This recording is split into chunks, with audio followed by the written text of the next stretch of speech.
Okay, in this video I'm going to talk about me in college investing, and this was the second half of my to earn my bachelor's degree after I got my associates. And I stumbled onto something I didn't know what it was called until even recently, but it's called convergence.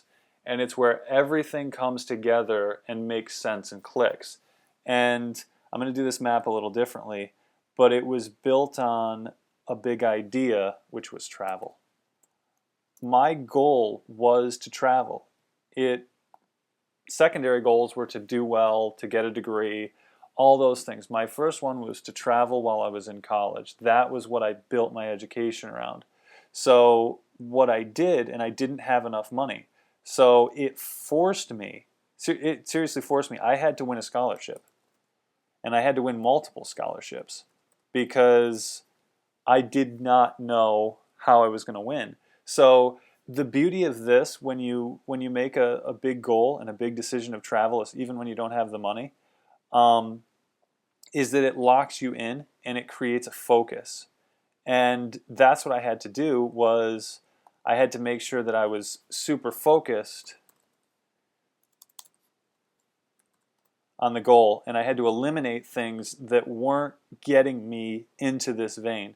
So part of it was I had to win scholarships, and in order to do that, I had to have good grades. So, and I had to have my classes planned out. So there was the plan with the academic advisor.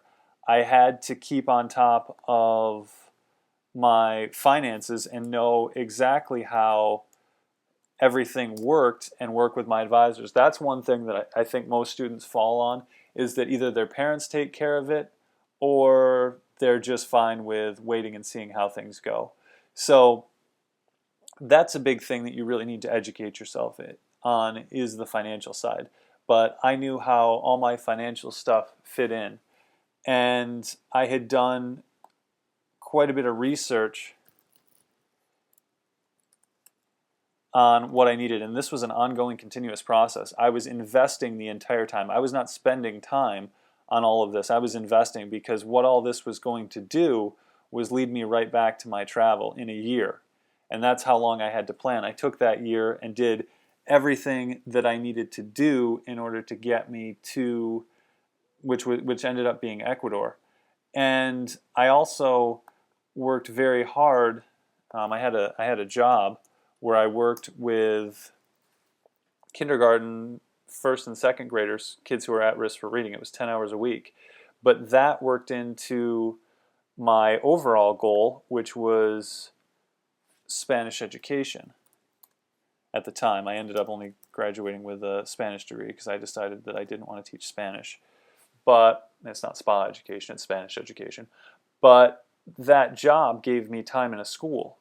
And even when I was looking for a travel program, I ended up choosing Ecuador because it fit the scholarship up here. One of the scholarships I was looking for, I won the Gilman and the Rowell. The Gilman wanted places that were not traditionally places to travel for American students. So Spain was what everybody told me to do. I found Ecuador because, one, it was cheaper than Spain, at the tune of, I think Spain was $16,000, Ecuador was $7,500.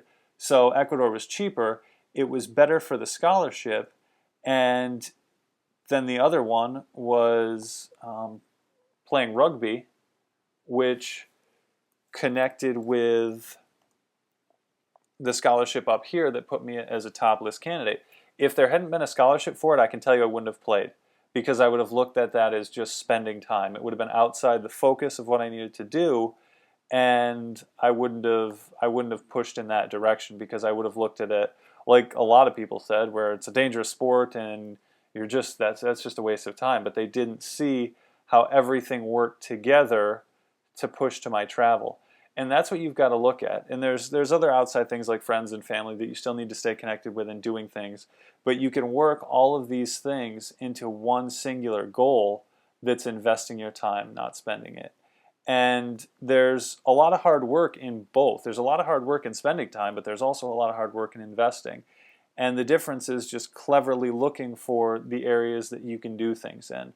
And so for me, that was the basic difference in spending versus investing.